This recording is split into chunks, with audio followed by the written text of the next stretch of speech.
Alright, folks, how's it going? Belfast Boxing Blues. I'm way off centre today on it, there. You know what I mean?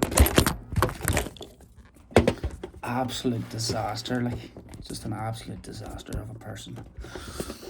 You know, like, that's better now, isn't it?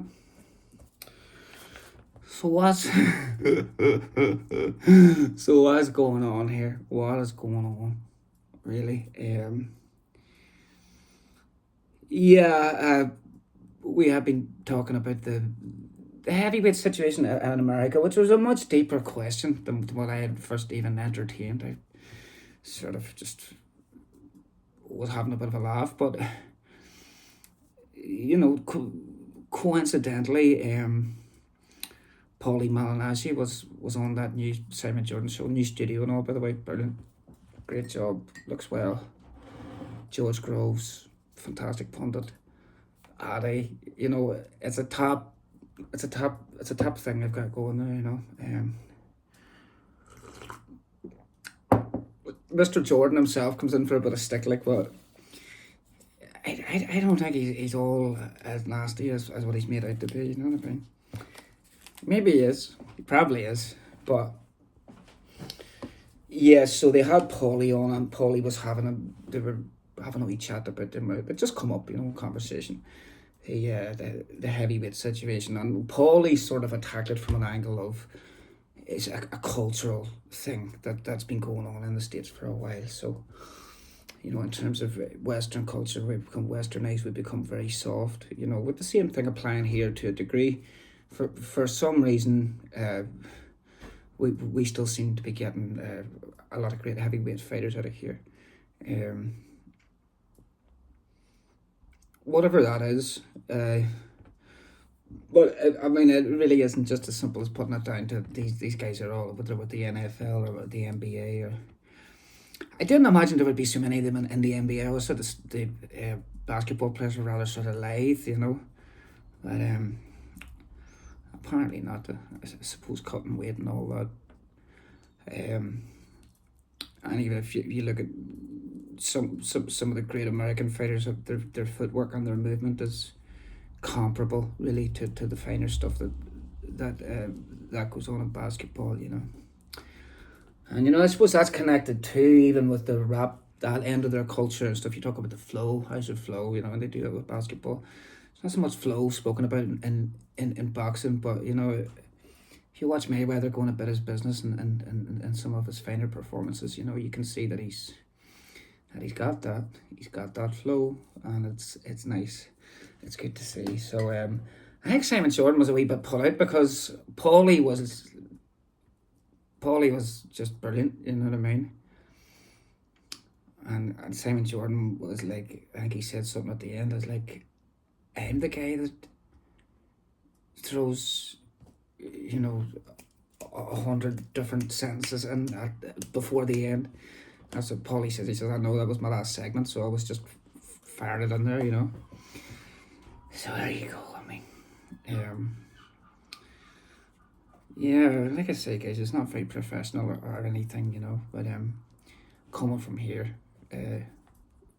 primarily, but there was another interesting point then that I thought that Paulie raised, which was the thing about Turkey is he's making setup fights.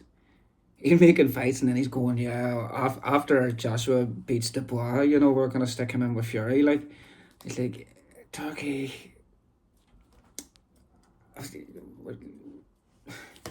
he might have to sort of retreat, you know what I mean? He might have to come back and do a, maybe that's why they keep Shallow Al Haman, where they keep him in a cupboard, because just in case he lets the cat out of the bag.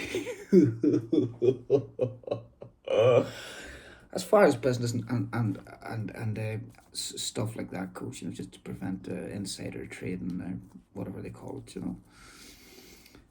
But there you are, guys. Just a quick one today. I've been singing all day, so I'm just about ready for my dinner here. So a nice clean curry, sort of Caribbean vibe curry, It's all veg. It's all veg. Load of rice. Do great, yeah. You know, you shed the pounds eating that sort of stuff, don't you? Keeping active. But I should say another interesting thing. Another fella raised up something. Well, I mean, I think it's something that's spoken about, but it's not exactly broadcasted. You know, again on the mainstream, and it's not something that I'm equipped to try to deal with whatsoever. But you know, there are sort of naysayers and stuff as far as Saudi culture goes, and what that involves. I'm not even completely aware of even what that is. Maybe there should be more emphasis on that, on trying to relate that to the man on the street, you know, so we can become, you know, aware of it. And yeah, I like I say, I was human rights stuff like that. It's a bit different from what we have over here, you know. So, I mean, Saudi Arabia is a far way away. Like, even I think maybe what had happened was whenever this sort of takeover and this, you know, fuel injection had first come on, they were sort of trying to force that a wee bit. And they had presentations and such, and we're going to introduce you to da, da, da. You know, they were sort of trying to promote all of the positives and all of the, you know, sort of fresh changes at the directions that they were moving in, and things like that. But it was being served up, you know. You knew you were being sold something, you know what I mean. Whereas if it was more word of mouth in terms of just how, you know, I think it would benefit boxing fans and super fans and you know, influencers of any level, you know, to be equipped to sort of deal with that type of thing. Again, what do I know? I don't even know the details, you know what I mean. But then again, I am wearing a Hood Rich hoodie and a Granda. So it's a bit of a traveller vibe as well, isn't it? So I fancy myself as that Brad Pitt in Snatch, you know. Work I'll work it on the physique. But anyway, guys, like I say, just my 2 cents. I mean, usual nonsense, you know what I mean? But that's what it is. That's all it is. I'm gonna go and enjoy my curry. I hope everybody has a nice evening. I'm sure we'll see what happens.